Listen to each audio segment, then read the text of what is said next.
Bismillahirrahmanirrahim. Assalamualaikum warahmatullahi wabarakatuh. Alhamdulillah wa syukrulillah, wassalatu wassalamu ala rasulillah Muhammadin ibni Abdillah wa ala alihi wa sahbihi wa mawalah. Qala Allah Ta'ala fil Qur'anil Karim, A'udzu billahi minasy syaithanir rajim. Bismillahirrahmanirrahim. Qul huwallahu ahad, Allahus samad, lam yalid wa lam yulad wa lam yakul lahu kufuwan ahad. Jamaah sidang zuhur yang dirahmati Allah, masih melanjutkan kajian yang sama, yaitu kitab Riyadhus Shalihin, dan masih di dalam bab sabar, hadis nomor 24. Pada pertemuan yang lalu, pada hadis nomor 23, yaitu Rasulullah Shallallahu Alaihi Wasallam mengajarkan tip untuk menghilangkan marah. Pada hadis sebelumnya, di mana hadis sebelumnya mengisahkan ketika seorang sahabat Abu Bakar duduk bersama Rasulullah Shallallahu Alaihi Wasallam. Rupanya di hadapannya ada dua orang yang sedang bertengkar, saling mencela, saling mencaci. Maka Rasulullah SAW mengatakan, sesungguhnya aku mengetahui satu kalimat yang kalau dia membacanya maka hilanglah rasa malah yang dirasakannya. Jadi pada hadis sebelumnya menjelaskan kepada kita tip untuk menghilangkan sifat marah.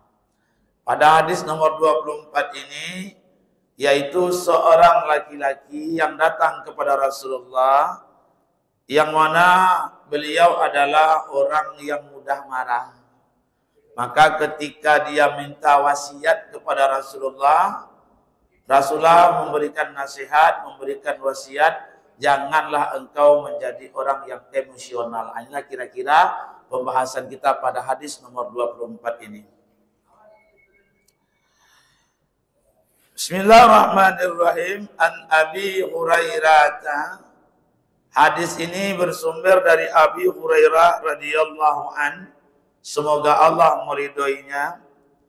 Anna rajulan, bahwasanya seorang laki-laki, tidak disebutkan namanya, walaupun di dalam syarah berbagai macam disebutkan, tapi pada intinya sengaja Rasulullah SAW dalam riwayat ini perawi tidak menjelaskan siapa nama laki-laki yang bertanya kepada Rasulullah tersebut untuk menunjukkan betapa pentingnya yang akan disampaikan, sehingga tidak disebutkan nama orang yang bertanya tersebut, nama orang yang meminta wasiat kepada Nabi SAW tersebut untuk merahasiakannya. Karena berita yang akan disampaikan adalah perkara yang besar, perkara yang penting. Anna rujulan qala lin Nabi sallallahu alaihi wasallam, seorang laki-laki datang kepada Nabi sallallahu alaihi wasallam lalu berkata, "Ausini, berilah aku wasiat ya Rasulullah. Berilah aku wasiat. Ya, berilah aku nasihat yang bisa aku amalkan, yang bisa aku pegang teguh." Gitu. Maka digambarkan dalam bentuk wasiat. Berwasiatlah kepadaku ya Rasulullah, agar aku amalkan, aku pegang teguh. Rasulullah SAW bersabda, la taghdab, jangan engkau emosi, jangan engkau marah, jangan engkau menjadi orang yang mudah emosional. Pemuda tadi tak puas dia. Sampai dia mengatakan hal itu, parat dada miraran. Dia mengulang-ulanginya berkali-kali. Masa hanya jangan marah? Berilah aku wasiat ya Rasulullah, jangan marah. Berilah aku wasiat ya Rasulullah, ya jangan marah. Cuma itu aja kata Rasulullah Sallallahu Alaihi wasallam. Rasulullah SAW telah mengatakan, la taghdab, jangan engkau marah. Hadis ini diriwayatkan oleh Imam Bukhari. Dari hadis ini dapat diambil faidah yang pertama, nasihat bisa diberikan kepada seseorang sesuai dengan porsi yang dibutuhkannya. Kebetulan orang yang bertanya ini, orang yang minta wasiat ini adalah orang yang mudah emosi. Maka ketika dia minta nasihat, berikanlah aku pandangan ya Rasulullah, berikanlah aku wasiat. Rasulullah memberikan wasiat sesuai dengan porsi orang yang meminta. Itu boleh. Ya kalau umpamanya datang orang ini kepada saya, Ustaz berilah hamba nasihat, kamu tengok. Oh pajaku panggalih. Kalau kita manggalih, kejujuran di atas segalanya. Jangan berbuat curang, jangan bersumpah pal, karena sesuai dengan itu boleh. Memberikan wasiat sesuai dengan porsi orang yang meminta wasiat kepada kita atau meminta nasihat itu dibolehkan. Yang kedua,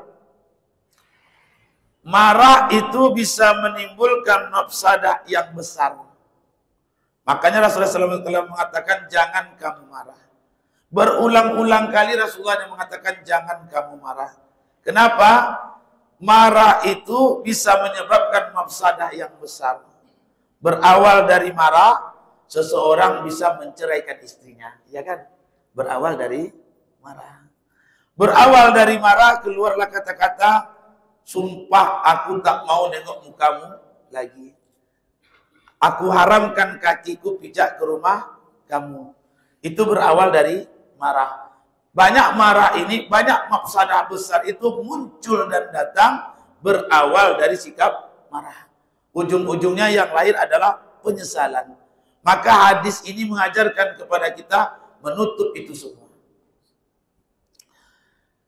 Yang ketiga, Islam adalah agama yang paling sempurna. Agama yang ajarannya paripurna, melarang akhlak yang jelek sampai ke akarnya. Akhlak yang jelek itu dilarang sampai ke akarnya. Contoh, riba itu adalah sesuatu yang dilarang. Sampai apa Rasulullah melarangnya? Sampai orang yang ikut menulis juga terimbas riba. Minuman keras, jelek. Sampai di mana Rasulullah melarangnya? Sampai menyediakan tempat menuangkan airnya, itu juga dianggap termasuk dosa minum sampai ke akar-akarnya.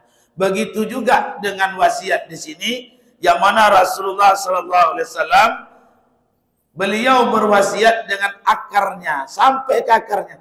Jangan kamu marah. Karena makna kalimat jangan kamu marah bisa saja yaitu menahan amarah, menahan emosi ketika ada sebab untuk marah. Ada sebab untuk awak tengah jalan, nio ke dapur pas depan TV tasipak boleh. Ada sebab mau mah. Kalau biasa itu mana lotak-otak kalian? Oh, sudah minum lotak di sini. Jadi kalimat la taghdab ini mengajarkan kepada kita untuk menutup pintu-pintu perkara-perkara yang mengantarkan kepada akhlak yang jelek. Karena bisa jadi marah itu bagaimana menahan amarah? Yaitu bisa menahan marah ketika ada sebab yang bisa menimbulkan marah. Kunci salah lotak, ji awak nak pakai kumasuk ji. Honda nak dipakai kunci tak kemana?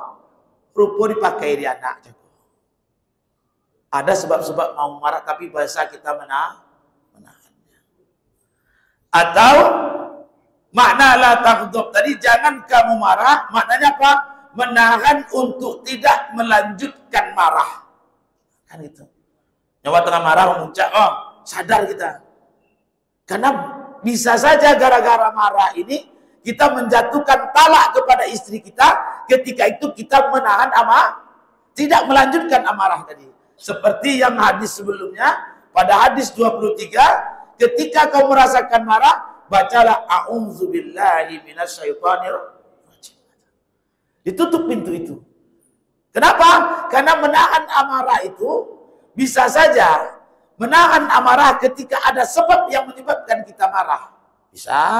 Bisa saja untuk menahan tidak melanjutkan marah. Maka kalimatnya ringkas saja.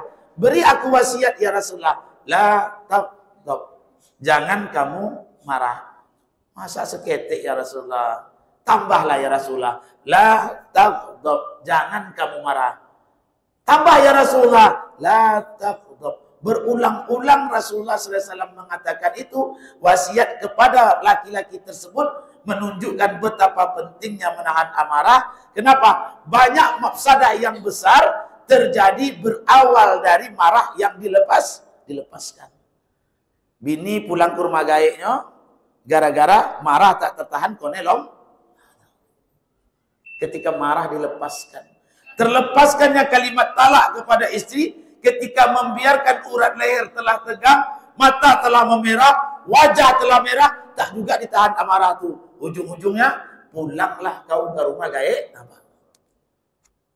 Ini semuanya berawal dari, maka hadis ini mengajarkan kepada kita wasiat yang begitu penting, akhlak yang sangat indah, yaitu supaya jangan menjadi manusia yang mudah emosional. Mudah-mudahan wasiat yang singkat ini, hadis satu buah ini memberikan faidah kepada kita. Selanjutnya berita kita tunggu saja dari pengurus. Apakah bulan Syawal ini masih ada kultum atau setelah bulan, kita tunggu saja berita dari pengurus. Subhanakallahumma wa bihamdika, asyhadu an la ilaha illa anta, astaghfiruka wa atubu ilaik. Allahu a'lamu bis-shawab. Assalamualaikum warahmatullahi wabarakatuh.